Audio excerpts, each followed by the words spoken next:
नमस्कार दोस्तों, जय हिंद। कैसे हैं आप? उम्मीद है कि आप अच्छे होंगे और अपना पढ़ाई लिखाई भी कर रहे होंगे और आपके परिवारजन भी अच्छे होंगे।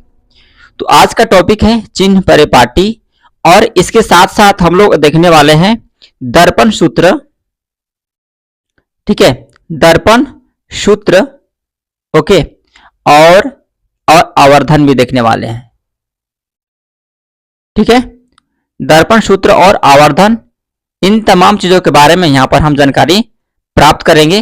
तो वीडियो के अंत तक बने रहिएगा और वीडियो कैसा लगा मुझे कमेंट में जरूर बताइएगा, ताकि मैं और बेहतर से बेहतर आपके लिए वीडियो ला सकूं। ओके, तो यदि चैनल पर नए होंगे चैनल को सब्सक्राइब कर लेंगे और बेल आइकन की घंटी को दबा लेंगे, ताकि जब भी मैं कोई नया वीडियो अपलोड करूं तो सबसे पहले नोटिफिकेशन आपके पास पहुंचे। ओके, यहां पर है आपका गोलीय दर्पण यानी अवतल दर्पण उत्तल दर्पण द्वारा परावर्तन के चिन्ह परिपाटी। हम यहां पर इसके विषय में बात करने वाले, चिन्ह परिपाटी के बारे में। ठीक है, अब यहां पर कुछ आपको चिन्ह परिपाटी यहां पर दिख रहा होगा। ठीक है, यहां पर आपको कुछ चिन्ह परिपाटी दिख रहा होगा जो कि एक फिगर में आपको दिखाया गया है। ठीक है, अब ये आपका गोलीय दर्पण के लिए नई कार्तीय चिन्ह परिपाटी है। ठीक है, इसमें क्या खासियत है उसके बारे में हम लोग यहाँ पर नीचे डीपली से जानकारी प्राप्त करने वाले हैं। ठीक है, यहां पर देखिए, ये है वक्रता केंद्र। वक्रता केंद्र में होता क्या है, बाकी चीज तो हम लोग वक्रता केंद्र, वक्रता त्रिज्या, फोकस, ठीक है, ये सब हम ध्रुव जो है, ये सब चीज की जानकारी हम लोग पहले ही प्राप्त कर चुके हैं। तो वक्रता केंद्र में क्या होता है कि धनात्मक होगा यदि अवतल दर्पण के लिए दाईं ओर और उत्तल दर्पण के लिए बाईं ओर हो। ठीक है, वक्रता केंद्र धनात्मक कब होगा, जब उत्तल दर्पण के में दाईं ओर होता है। सी वक्रता केंद्र क्या होता है, जब उत्तल दर्पण में दाईं ओर होता है तो वह क्या होता है, आपका धनात्मक होता है, और जब बाईं ओर होता है तो वह आपका ऋणात्मक होता है। ठीक है, और जब यहां पर उत्तल दर्पण में जब यह बाईं ओर होगा, वक्रता केंद्र उत्तल दर्पण में बाईं ओर होगा तो वह क्या होगा, धनात्मक होगा, और अवतल दर्पण में जब दाईं ओर होगा तब वह धनात्मक होगा।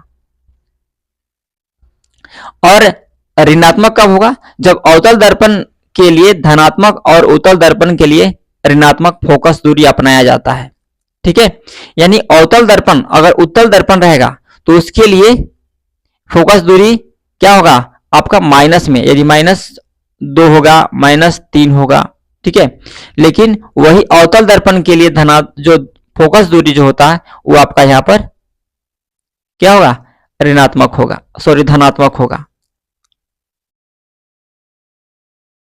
ठीक है, क्या होगा, यहां पर धनात्मक होगा, यानी कि यहां पर +f होगा। अगर मान लीजिए कहेगा कि फोकस दूरी 5 है, तो अगर फोकस दूरी 5 है तो यहां पर अवतल दर्पण में फोकस दूरी 5 है तो यहाँ f जो होगा यहां पर +5 होगा। ठीक है, लेकिन यही उत्तल दर्पण में कहेगा कि फोकस दूरी 5 मीटर है तो यहां पर आपको f जो लेना पड़ेगा वो माइनस में लेना पड़ेगा। ठीक है, तो इस चीज पर भी आपको यहां पर ध्यान देने की जरूरत है। ठीक है, आगे देखिए, आपका यहां पर वस्तु की हम लोग दूरी की बात करें। ठीक है, तो वस्तु की हम लोग दूरी की बात करें तो जो दूरी जो होता है हमेशा दर्पण के बाईं से मापी जाती है। दूरी क्या होता है, हमेशा दर्पण के बाईं तरफ से मापी जाती है, इसलिए इसे ऋणात्मक माना जाता है। ठीक है, यानी वस्तु की जो दूरी जो होता है हमेशा आपका ऋणात्मक ही होगा, चाहे वह उत्तल में हो चाहे वह अवतल में हो। बात समझ में आ गई। अब छवि की दूरी, छवि की दूरी जिसको हम लोग प्रतिबिंब की दूरी बोलते हैं। ठीक है, यह छवि की, यदि छवि दर्पण के सामने बनती है तो ऋणात्मक अन्यथा धनात्मक।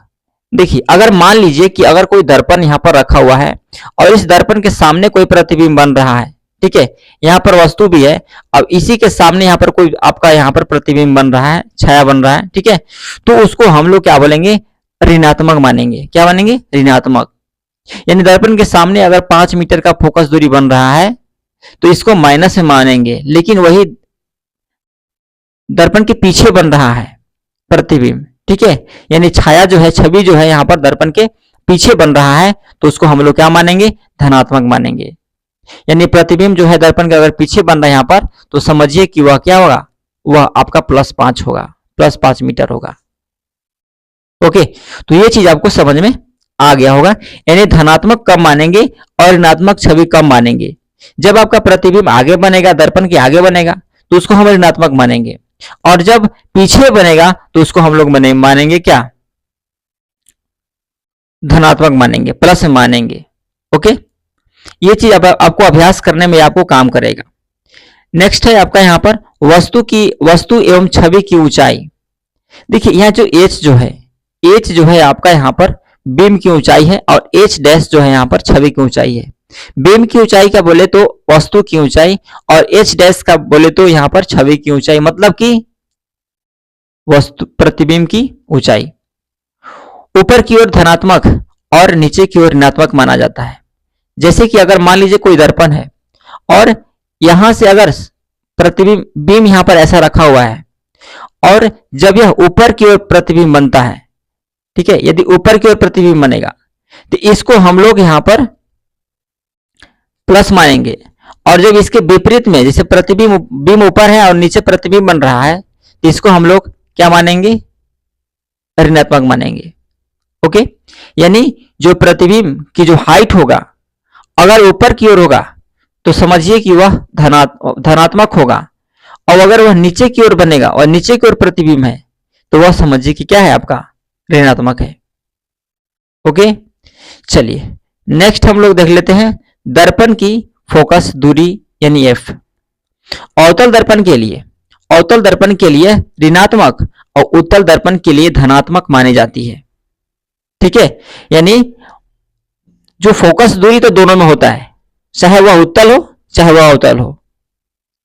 ठीक है, लेकिन जो फोकस दूरी यहां पर जो f होगा, यानी अवतल दर्पण में जो होगा वो ऋणात्मक माना जाएगा। यानी फोकस दूरी अगर 5 आया, ठीक है, और कहेगा कि अवतल दर्पण की फोकस दूरी 5 मीटर है, तो आपको यहां पर -5 मानना होगा। अवतल दर्पण के लिए कहेगा तो नहीं, तो अगर कहेगा कि उत्तल दर्पण के लिए फोकस दूरी 5 मीटर है, तो इसको आपको +5 मीटर मानना होगा। ठीक है, ये आपका चिन्ह परिपाटी का रूल और नियम है, तो इसको हमेशा दिमाग पर रखना है, एक्सरसाइज बनाते समय, अभ्यास बनाते समय, न्यूमेरिकल बनाते समय। राइट, तो ये चीज आपको समझ में आ गया होगा कि फोकस दूरी कब धनात्मक होगा, कब ऋणात्मक होगा। कब होगा, जब अवतल दर्पण क्या होता है, यहां पर अवतल दर्पण के लिए ऋणात्मक और उत्तल दर्पण के लिए धनात्मक हो। चलिए नेक्स्ट हम लोग देख लेते हैं, अब आए दर्पण सूत्र। ठीक है, हम लोग यहां पर दर्पण सूत्र के बारे में चर्चा करेंगे। आखिर दर्पण सूत्र होता क्या है, दर्पण सूत्र और उसकी आवर्धन के बारे में चर्चा करेंगे। ओके, गोलीय दर्पण के लिए दर्पण सूत्र आवर्धन महत्वपूर्ण अवधारणाएं हैं। चलिए आइए इन्हें हम विस्तार से समझते हैं। तो सबसे पहले हम यहां पर दर्पण सूत्र का फॉर्मूला देख लेते हैं, मिरर फॉर्मूला हम लोग बात कर लेते हैं। तो गोलीय दर्पण के लिए दर्पण सूत्र इस प्रकार है, जैसे 1/f बराबर होता है 1/v प्लस 1/u। ये आपका दर्पण सूत्र है, इसको आप भूलेंगे नहीं, क्योंकि ये आपको न्यूमेरिकल बनाने में मदद करेगा। ठीक है, अब इसमें हम लोग बात कर लेते हैं कि ये f क्या होता है, v क्या होता है, u क्या होता है। ठीक है, देखिए यहां पर हम लोग बात कर लेते हैं ये f की। तो f जो होता है ये आपका फोकस दूरी होता है। क्या होता है, फोकस दूरी, या दर्पण की फोकस की लंबाई होती है, जो अवतल के लिए आपका ऋणात्मक माना जाता है और उत्तल के लिए धनात्मक माना जाता है। इससे पहले भी हम लोग चर्चा कर चुके हैं। ठीक है, यदि अवतल रहेगा तो उसके लिए हम फोकस दूरी क्या मानेंगे, ऋणात्मक, और जब ये उत्तल रहेगा तो उसके लिए हम लोग यहां पर धनात्मक मानेंगे। राइट, चलिए नेक्स्ट हम लोग देख लेते हैं यहां पर u, यानी u क्या होता है, वस्तु की दूरी, यानी बीम से वस्तु की दूरी। अगर मान लीजिए कि ये दर्पण है, दर्पण अगर वस्तु यहां रखा गया है तो इसको हम लोग बोलते हैं u। तो जो u होता है वो हमेशा दर्पण के बाएं ओर से मापी जाती है, इसलिए यह सामान्यतः ऋणात्मक होता है। ठीक है, या क्या, हमेशा बाईं ओर से मापा जाता है, इसलिए इसको क्या माना जाता है, हमेशा ऋणात्मक मानी जाती है। अब बीम की ऊंचाई की हम लोग बात करें तो बीम की ऊंचाई जो होता है, बीम की छवि यानी बीम की दूरी जो होता है, ठीक है, बीम की दूरी यानी प्रतिबिंब की दूरी अवतल दर्पण में वास्तविक छवि के लिए ऋणात्मक और उत्तल दर्पण में आभासी छवि के लिए धनात्मक मानी जाती है। यदि उत्तल दर्पण, आपको पता होगा कि जो अवतल दर्पण में जो होता है, अवतल में दर्पण में जो होता है हमेशा वास्तविक प्रतिबिंब बनता है और उत्तल दर्पण में हमेशा आभासी प्रतिबिंब बनता है। इसलिए तो आभासी के लिए हम धनात्मक का इस्तेमाल करेंगे, अवास्तविक के लिए हम लोग ऋणात्मक का इस्तेमाल करेंगे। राइट, चलिए नेक्स्ट है आवर्धन की बात हम लोग कर लेते हैं।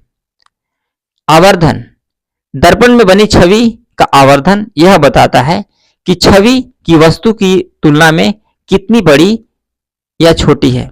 इसे इस सूत्र से निकाला जा सकता है। देखिए, छवि का मतलब होता है प्रतिबिंब की ऊंचाई, प्रतिबिंब कितना बड़ा कितना छोटा बनेगा।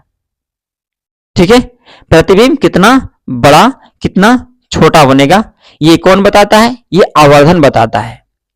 तो यदि आपसे पूछा जाए कि प्रतिबिंब की लंबाई क्या है, तो वहां पर आपको यहां पर आवर्धन का इस्तेमाल करना होगा। आवर्धन फॉर्मूला यहां पर देखिए, आवर्धन को m से दर्शाया जाता है, m बराबर h डैश बटा में h बराबर माइनस v बटा u होता है। यह आपका आवर्धन का फॉर्मूला होता है। ये h डैश का प्रयोग कब करते हैं, जब यहां पर प्रतिबिंब की ऊंचाई हो। ठीक है, और ये h जो होता है आपका यहां पर h जो होता है वस्तु की ऊंचाई।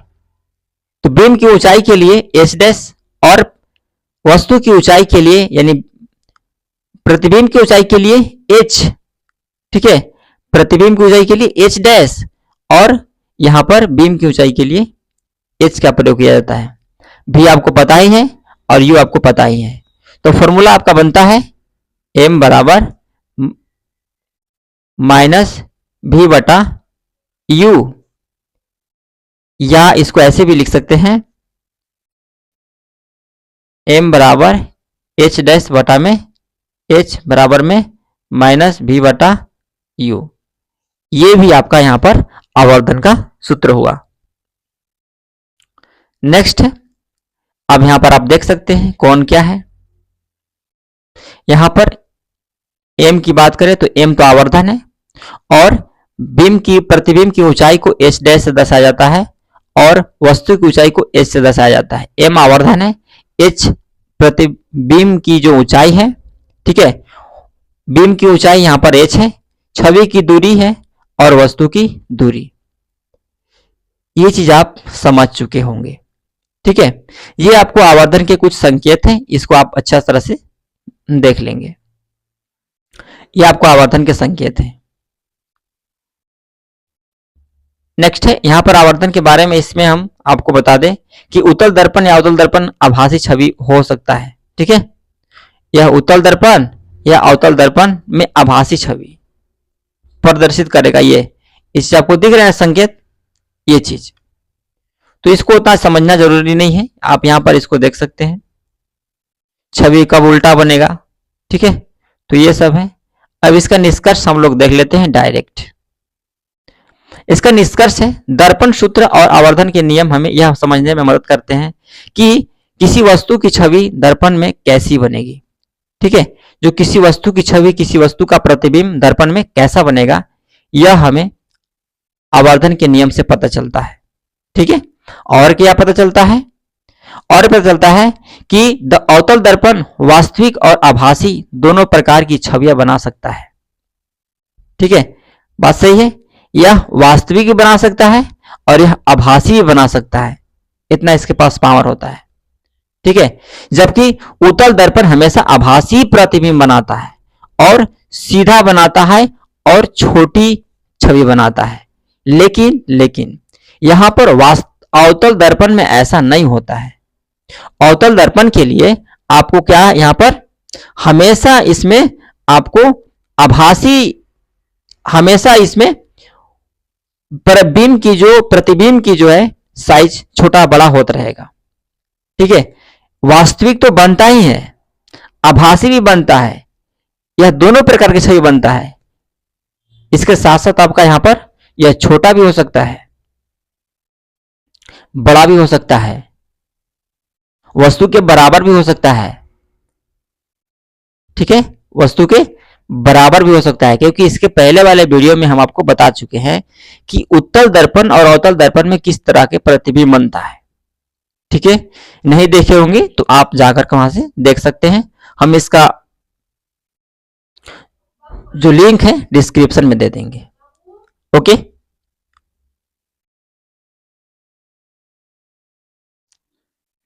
चलिए तो अब मुझे बताइएगा कमेंट में कि ये वीडियो आपको कैसा लगा।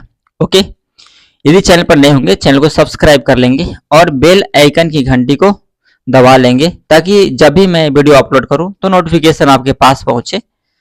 और अपने दोस्तों में भी ये वीडियो को जरूर शेयर करें, जिससे कि उन लोगों को भी पढ़ने का मौका मिले। ठीक है, और अपना सुझाव जो है आप मुझे कमेंट में दें, ताकि मैं इससे भी और बेहतर आपके लिए वीडियो ला सकूं। तो मिलते हैं नेक्स्ट वीडियो में। धन्यवाद। जय हिंद, जय भारत।